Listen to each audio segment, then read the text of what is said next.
Alright, so this is another video about a video transmitter. This is a test sort of video. It's sent to me by AKK. They reached out to me to provide my feedback and impressions on it, and haven't tried to control what I'm saying. They just sent me the video transmitter. This is the TX8000 by AKK. So let's pop that open, and then this is the VTX inside. So then we'll turn it over. It's a lot smaller, I would say, considering that this is the size of the Alpha 10. You can see it's literally just almost exactly twice as the size the Alpha 10 is.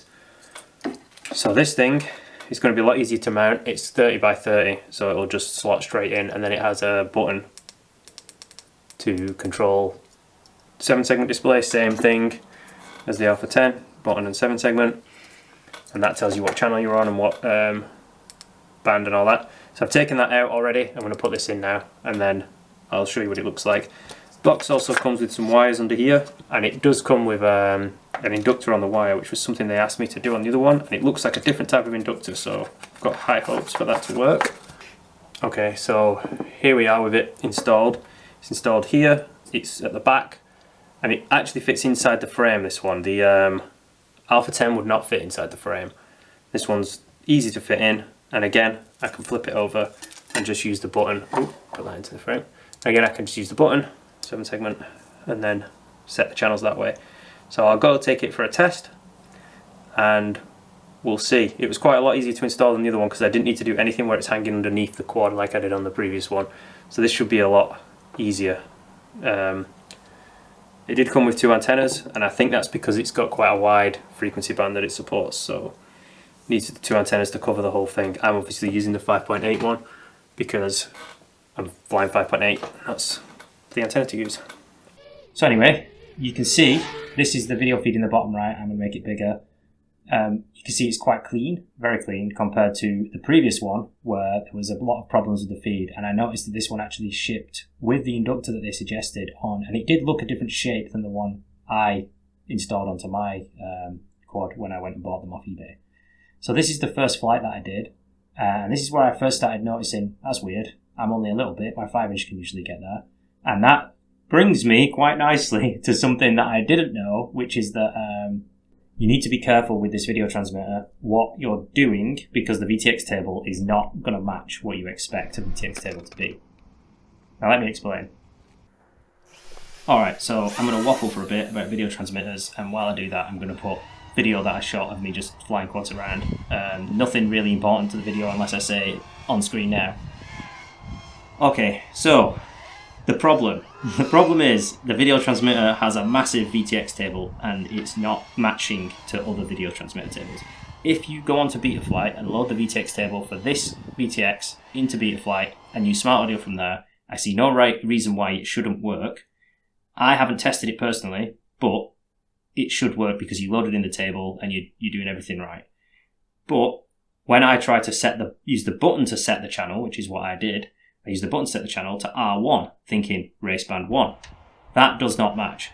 So the race bands is what I usually think of as R, actually is just an abstract R on this video transmitter. It's 4990, which isn't even in the 5.8G band as far as I'm aware.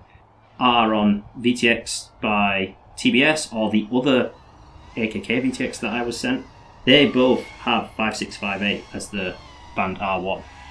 So they just don't match. I'll put the video transmitter tables on screen here, and you can see, I'll highlight the bits that I'm talking about.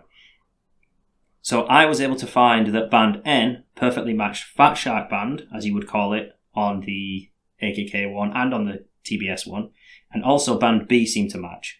Oh, importantly, Fat Shark for some reason is band I on my rapid fire. So if you look at the channel table, it does set the right frequency according to its channel table. It just doesn't set what you expect. If you just set the goggles to be the same letters and numbers, it's not going to work necessarily, and it might in some cases and might not in others. So keep the manual and look at it if you're going to use the button.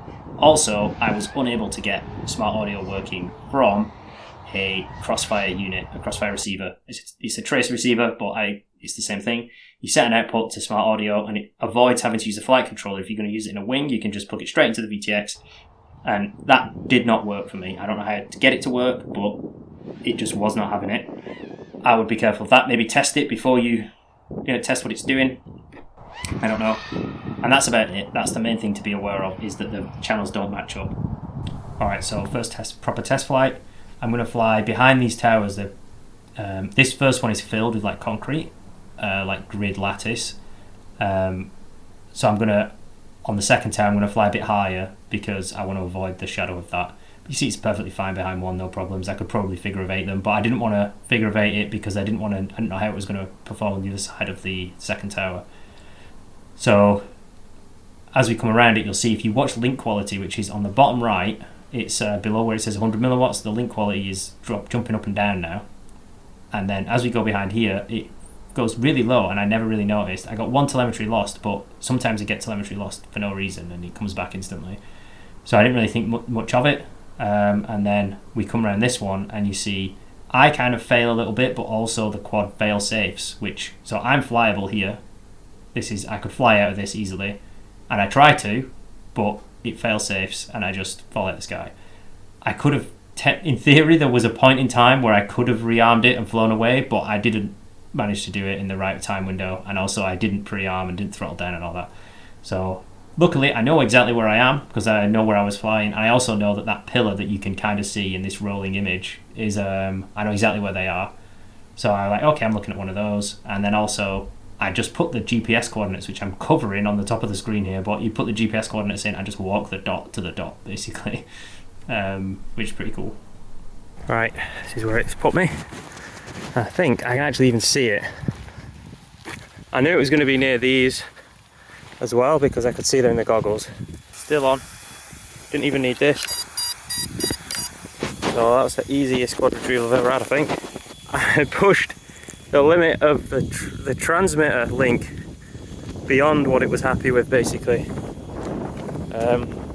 It was doing me a telemetry lost when I went between these two towers, but I get that all the time. So I thought, it'll be fine.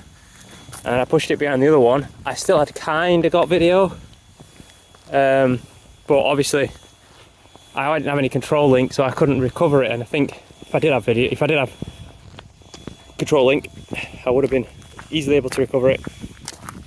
Because while it was really bad quality video, obviously, there's plenty of, what would you call it? Plenty of like bits coming through to where I was like, sure I would have recovered it otherwise. I haven't unplugged this yet. I'm going to park up over here somewhere, and there's probably a fair bit of battery left in it, so I might just freestyle the towers of it for a bit.